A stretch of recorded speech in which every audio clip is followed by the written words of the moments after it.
What's up, everybody? It's Ryan with On This Day in MMA. Uh, I was just, I've been sitting here kind of reflecting a little bit on the UFC 294 and just how just awesome that card was. The whole thing from top to bottom. Of course, they had their little mishaps and some issues that happened with the doctors and everything like that. But I was sitting here thinking, man, like those fighters, man. I don't think they get the credit that they truly deserve for what they do and how they put it on the line, man. Their body, their minds, their spirit, everything gets put on the line in front of millions of people to watch. Okay? There's not many human beings on this planet that are ever going to be able to deal with that kind of pressure and come through the other side. It's unbelievable what these guys do, man. And I tell you what, man, Kamara Usman, man, he won me over this weekend. Let me tell you, he did. He won me completely over this weekend. The guy is an absolute stud. And you know what? I think he's a good. I think he's. I don't know. I struggled with as from being a fan, and I don't know if there were fights where I'd be like, man, I can't wait, Usman's fighting, like, this is going to be a great card. Like, it usually is. It's usually a pretty good fight and everything, but I just wasn't a big fan of him for some reason. I just don't know. He just didn't do that, like, oh my God, I can't wait to see this guy, like, get all excited and stuff. Like, I don't know. It was weird. I just didn't have that kind of feeling as far as him from a fan, standpoint. But, dude, this weekend, that all changed. The few days that he had there to do the media before the fight, like, man, he just carried himself in such a professional manner. Like, the guy is a high quality human being, man. Even after the fight, you could see he was just devastated. But the way the man carries himself, and I seen it on that walkout, dude. I just can't imagine that feeling. And he had that look, man, like he was ready to roll on that walkout. Like, he come out, man, you didn't see no fear in him, like he didn't want to be there, none of that stuff, dude, which you don't really ever see anyway in those fighters. They're professionals, they're going to come out there and get the job done. But man, if you just took any other human being on earth and told him to get in that position, like, dude, 99.9% of the people would never be able to even make the walk.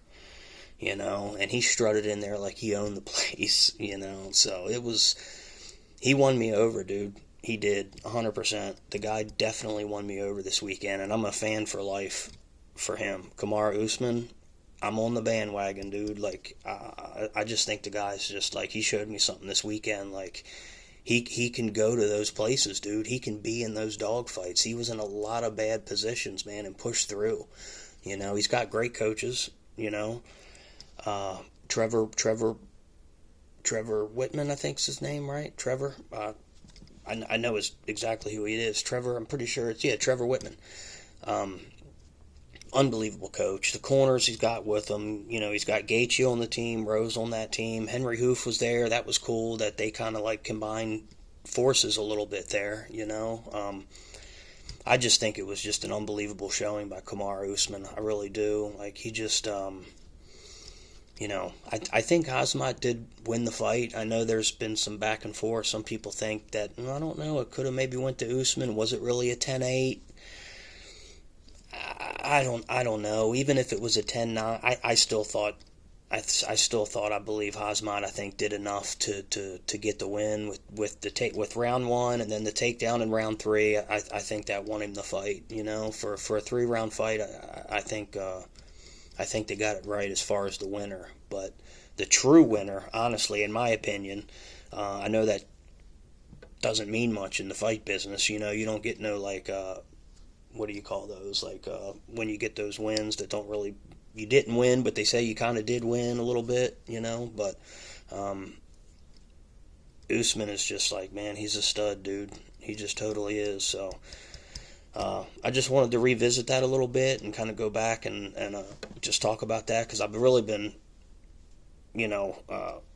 thinking about that all day. And, like, I've been thinking about the whole fight card, but that I keep coming back around to the Usman thing, man, because he just is like, he really won me over. He just did. He just really won me over. And then the Islam and Volkanovski fight, God, man, those two guys are absolute pure class, both of them.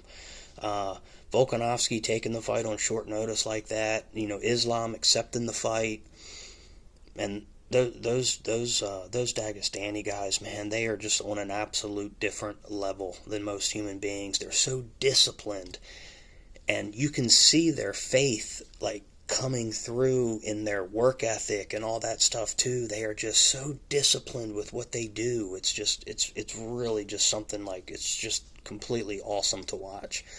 And like I said, I don't know if these guys get enough credit, really, man, for what they do and how much they put on the line. They're literally putting everything on the line in front of millions of people. It's really an unbelievable thing that they're doing. It really is. And I just don't know if enough people really give them credit for that, to be quite honest with you. But, yeah, so, Islam, Volkanovski, again, two guys in their absolute prime, two absolute studs. Neither one of them turned down the fight. They all said, hey, let's do it, and then I saw that video of Volkanovski after the fight and everything. He was definitely getting pretty emotional. I'm sure emotions were running high. He was, of course, he wanted to come in here and win this thing. And I think in his heart of hearts, he really thought he was going to come in here and get that job done. There's no question. Why else would you not? He wouldn't have been in that position if you didn't think he was going to come in here and get the win. So, and I've heard some other athletes and stuff talk about, having to see sports psychologists and stuff like that, because it has to be an absolute unbelievable high to do that.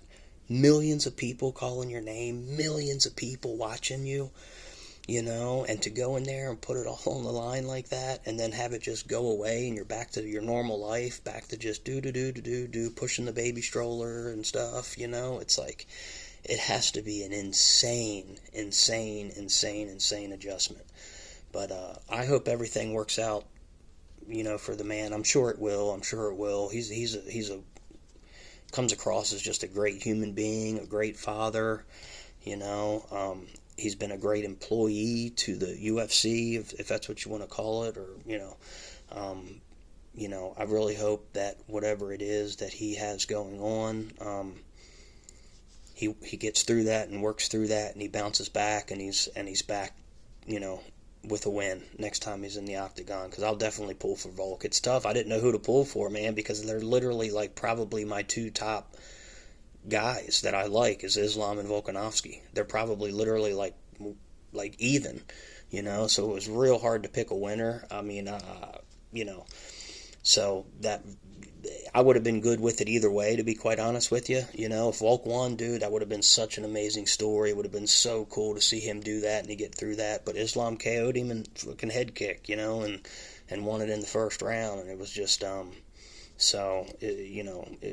was just an amazing thing to watch and to see. And I really hope Volkanovski can, get through whatever, stuff that he might have going on in his head and all that. I think once he gets home and he settles down, I think he was just extremely emotional at that point. He just got KO'd.